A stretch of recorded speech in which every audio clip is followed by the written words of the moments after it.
আজকে আমরা আরও একটা বহুল চর্চিত টপিক নিয়ে আলোচনা করতে চলেছি। আমরা আজকে আলোচনা করব হোয়াট ইজ সেন্সাস, অর্থাৎ সেন্সাস তথা আদমশুমারি কি এবং কেন করা হয়, এবং আরও বেশ কিছু পয়েন্টস নিয়ে আমরা এক এক করে আলোচনা করব। আমরা সর্বপ্রথমেই এর লক্ষ্য এবং উদ্দেশ্য নিয়ে আলোচনা করব। তারপরে এর কি বেনিফিট আমরা সাধারণ মানুষ হিসেবে পেতে পারি, কিংবা একটা সরকার এর কি বেনিফিট নিতে পারে, সে বিষয় নিয়েই আলোচনা করব। হ্যালো ফ্রেন্ডস, আইডিয়ালগসের আরও একটা নতুন ডিসকাশনে স্বাগত জানাই। আমরা আজকে কথা বলবো সেন্সাস নিয়ে। Let's take a look now at first.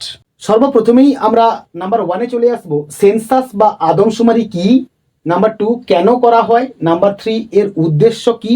Number 4, কত বছর অন্তর করা হয়? নাম্বার 5, সর্বশেষ কবে এই সেন্সাস করা হয়েছিল? নাম্বার 6, পরবর্তী জনগণনা কবে? নাম্বার 7, প্রথম জনগণনা কবে হয়েছিল? নাম্বার 8, এর পরিচালনা কারা করেন? নাম্বার 9, এর লাভ কি, অর্থাৎ এই সেন্সাস করার লাভ কি রয়েছে? অ্যান্ড ফাইনালি আমরা চলে আসব এর প্রধান লক্ষ্যগুলো কি কি। সর্বপ্রথমেই আমরা চলে আসব হোয়াট ইজ সেন্সাস, অর্থাৎ সেন্সাস কি। A census counts the population of a nation, state or other geographic region. It records information about the population's characteristics such as age, sex and occupation, যার মোটামুটি বাংলা তর্জমা করলে দাঁড়ায়, সেন্সাস বা আদমশুমারি হলো একটি নির্দিষ্ট সময়ে একটি দেশের বা অঞ্চলের সমগ্র জনসংখ্যার বিস্তারিত তথ্য সংগ্রহের সরকারি একটি প্রক্রিয়া। এর মাধ্যমে জনসংখ্যা গণনা, তাদের বয়স, লিঙ্গ, পেশা, শিক্ষা, আবাসন এবং আর্থসামাজিক অবস্থা জানা যায়। কেন করা হয় এই সেন্সাস? নাম্বার 1-এ হচ্ছে পরিকল্পনা ও উন্নয়ন। নাম্বার 2-তে হচ্ছে সম্পদ বরাদ্দ। নাম্বার 3-তে হচ্ছে নির্বাচনী এলাকা নির্ধারণ। নাম্বার 4-এ হচ্ছে গবেষণা ও ব্যবসা। নাম্বার 5-এ হচ্ছে এর উদ্দেশ্য কি। তো প্রথমেই যে আমরা পয়েন্টটা পাচ্ছি সেটা হচ্ছে পরিকল্পনা ও উন্নয়ন। সরকার শিক্ষা, স্বাস্থ্য, বাসস্থান এবং পরিবহনের মতো জরুরি ক্ষেত্রগুলোতে নীতি নির্ধারণ ও উন্নয়নের জন্য এই সঠিক তথ্য ব্যবহার করেন। নেক্সট হচ্ছে সম্পদ বরাদ্দ। জনসংখ্যার ঘনত্বের উপর ভিত্তি করে, অর্থাৎ জনসংখ্যার ঘনত্ব কি না, কোনো নির্দিষ্ট অঞ্চল বা দেশে প্রতি একক আয়তনে সাধারণত প্রতি বর্গ কিলোমিটারে গড়ে যতজন মানুষ বসবাস করেন তাকে জনঘনত্ব কিংবা পপুলেশন ডেন্সিটি বলা হয়। এটি এলাকার ভূমির তুলনায় জনসংখ্যার স্থানিক বিন্যাস ও মানুষের ঘনবসতি পরিমাপের একটি গুরুত্বপূর্ণ ভৌগোলিক সূচক। 2011 সালের সেন্সাস অনুযায়ী ভারতের গড় জনঘনত্ব প্রতি বর্গ কিলোমিটারে 382 জন।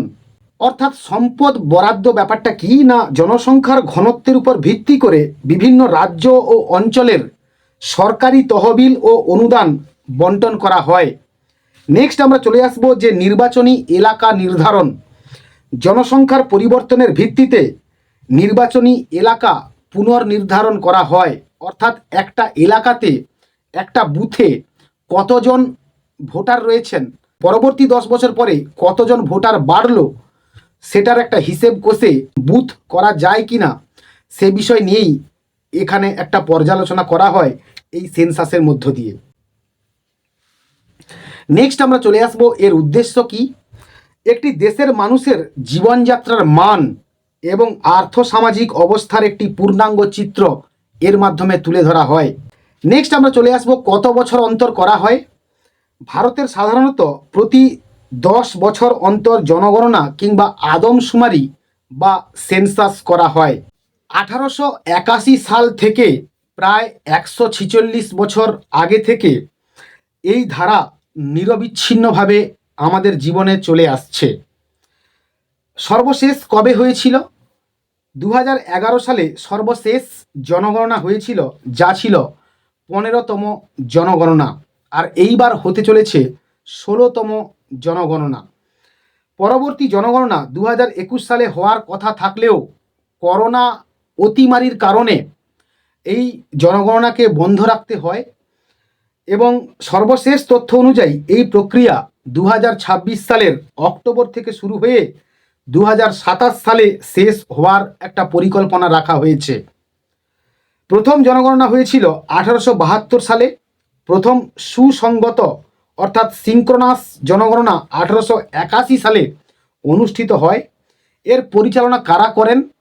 কেন্দ্রীয় স্বরাষ্ট্র মন্ত্রকের অধীনে রেজিস্ট্রার জেনারেল এবং সেন্সাস কমিশনার এর কার্যালয় এই কাজ পরিচালনা করেন। আর এটি হলো বিশ্বের বৃহত্তম প্রশাসনিক মহড়াগুলোর মধ্যে একটি। জনগণনার লাভ কি? অর্থাৎ জনগণনা একটি দেশের উন্নয়ন, পরিকল্পনা এবং সুশাসনের জন্য অত্যন্ত জরুরি। এটি কেবল মানুষের সংখ্যা গোনা নয়, বরং জনমিতি, সামাজিক ও অর্থনৈতিক তথ্য সংগ্রহের একটি পদ্ধতিগত প্রক্রিয়া মাত্র। নেক্সট আমরা চলে আসব এর প্রধান লাভগুলো কি কি। প্রথমেই আমরা পাচ্ছি নীতি ও পরিকল্পনা প্রণয়ন, নেক্সট হচ্ছে অর্থ বরাদ্দ, তারপরেই আমরা পাচ্ছি উন্নয়ন প্রকল্পের মূল্যায়ন, নেক্সট পাচ্ছি নির্বাচনী এলাকা নির্ধারণ, নেক্সট পাচ্ছি সুবিধাভোগী চিহ্নিতকরণ, দেন আমরা পাচ্ছি বেসরকারি ব্যবসার সহায়তা এবং তারপরেই আমরা পাচ্ছি জাতিগত ও সামাজিক তথ্য। তো সর্বপ্রথমেই আমরা চলে আসব নীতি ও পরিকল্পনা প্রণয়ন। দেশের শিক্ষা, স্বাস্থ্য, বাসস্থান এবং কর্মসংস্থানের মতো জরুরি ক্ষেত্রগুলোতে সরকার যে নীতি ও পরিকল্পনা তৈরি করে তার মূল ভিত্তি হলো জনগণনার তথ্য। অর্থাৎ আপনার দেশে কত মানুষ বসবাস করে, তাদের কতটা চাহিদা রয়েছে, তারা কোন সেই জিনিসগুলো বেশি পরিমাণ তারা পছন্দ করে, কিংবা কোন এলাকায় শিক্ষিতের হার কত, অশিক্ষিতের হার কত, কিংবা কোন এলাকায় স্বাস্থ্য পরিষেবার হাল খারাপ কিংবা ভালো, এই সমস্ত বিষয় একটা জনগণনার মধ্য দিয়েই উঠে আসে। নেক্সট আমরা চলে আসব অর্থ বরাদ্দ। অর্থাৎ এই সমস্ত কারণগুলোকে হাতিয়ার করে একটা সরকার, কেন্দ্রীয় সরকার তথা ভারত সরকার সেই পরিমাণ বা সেই মতো অর্থ বরাদ্দ করেন। আমরা দেখে নেব সরকার কোনো এলাকায় কত টাকা বরাদ্দ করবে তা ঠিক করতে এই তথ্য ব্যবহার করেন। যেমন যে এলাকায় শিক্ষার হার কম সেখানে স্কুল ও শিক্ষা প্রকল্পে বেশি অর্থ বরাদ্দ করা হয়। নেক্সট আমরা চলে আসব উন্নয়ন প্রকল্পের মূল্যায়ন। আগের গৃহীত প্রকল্পগুলো, যেমন কোনো নির্দিষ্ট সরকারি স্কিম কতটা সফল কিংবা ব্যর্থ হয়েছে তা এই জনগণনার দ্বারা উঠে আসে। তা জনগণনার তথ্য বিশ্লেষণ করেও সেটা ভালোভাবেই বোঝা যায়। নেক্সট আমরা চলে আসব নির্বাচনী এলাকা নির্ধারণ। একটু আগেই বললাম যে বুথের ভোটারের সংখ্যা কত বাড়লো কিংবা কত কমলো তার একটা মাপজোক পাওয়া যায় কিংবা তার একটা হিসেব পাওয়া যায়। তো বলা হচ্ছে জনসংখ্যার পরিবর্তনের উপর ভিত্তি করে লোকসভা বা বিধানসভার অঞ্চলগুলোর সীমানা নির্ধারণ করা হয়। অর্থাৎ কতটা জায়গা জুড়ে একটা লোকসভার তৈরি হবে কিংবা কতটা জায়গা জুড়ে একটা বিধানসভার ক্ষেত্র তৈরি হবে সেটা নির্ধারণ করা সম্ভবপর হয় এই জনগণনার মাধ্যমেই, এবং তার ডিলিমিটেশন তৈরি করা হয় জনগণনার তথ্যের মাধ্যমেই সেটা সম্পন্ন করা হয়। নেক্সট হচ্ছে সুবিধাভোগী চিহ্নিতকরণ। অর্থাৎ একটা এলাকায় কতজন এর কোনো কিছু সরকারি প্রকল্পের সুবিধা পেতে পারেন কিংবা পেতে পারেন না সেটা চিহ্নিত করা হয়। বয়স্ক, প্রতিবন্ধী এবং অনগ্রসর শ্রেণী যেমন এসসি, এসটি, ওবিসি, হ্যান্ডিক্যাপড কতজন আছে তা জেনে তাদের জন্য বিশেষ সামাজিক সুরক্ষার ব্যবস্থা করা হয় এই প্রকল্পের মধ্য দিয়ে। নেক্সট আমরা চলে আসবো বেসরকারি ব্যবসার সহায়তা। অর্থাৎ কোন এলাকায় কোন পণ্যের চাহিদা বেশি রয়েছে কিংবা কম রয়েছে সেটা উঠে আসে এই সেন্সাসের মধ্য দিয়ে।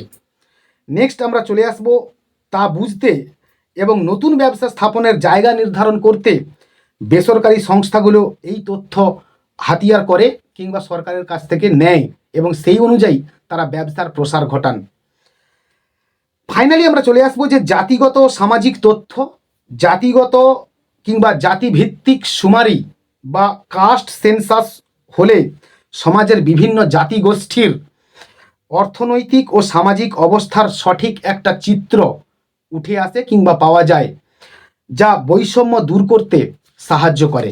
সংক্ষেপে কিংবা পরিশেষে এটা বলা যায় যে জনগণনা দ্বারা একটা দেশকে সামনের দিকে এগিয়ে নিয়ে যেতে কিংবা একটা দেশকে চালাতে গেলে বিভিন্ন তথ্য সরবরাহ করে, এবং এই সঠিক তথ্য কিংবা ইনফরমেশন একমাত্র জনগণনা করতে গিয়ে, অর্থাৎ বাড়ি বাড়ি জনগণনা করে সেই তথ্য পাওয়া যায় কিংবা লাভ করা সম্ভবপর হয়, এবং যার মাধ্যমে সাধারণ মানুষের জীবনযাত্রার একটা মানোন্নয়ন সুনিশ্চিত করা যায় এবং সরকারের দ্বারা সেই চেষ্টাকে চালিয়ে যাওয়া যায়। অর্থাৎ একটা সরকার বুঝতে পারেন যে কোন এলাকায় মানুষের জীবনযাত্রা কেমন, তাদের লাইফস্টাইল তারা কেমন লিড করেন, তো সেটাই উঠে আসে এই জনগণনার দ্বারা। আজকের এই আলোচনা আমরা এখানেই থামাবো। আজকের এই আলোচনা যদি আপনাদের ভালো লেগে থাকে অবশ্যই একটা লাইক করুন এবং বন্ধুদের মধ্যে শেয়ার করুন, এবং রিসেন্ট কোন টপিকের উপরে আপনারা ভিডিও পেতে চান সে বিষয়ে অবশ্যই কমেন্ট বক্সে জানাতে ভুলবেন না। পরের আলোচনায় দেখা হচ্ছে আরও কোনো একদিন। ততক্ষণ পর্যন্ত keep watching my channel, keep smiling and stay blessed.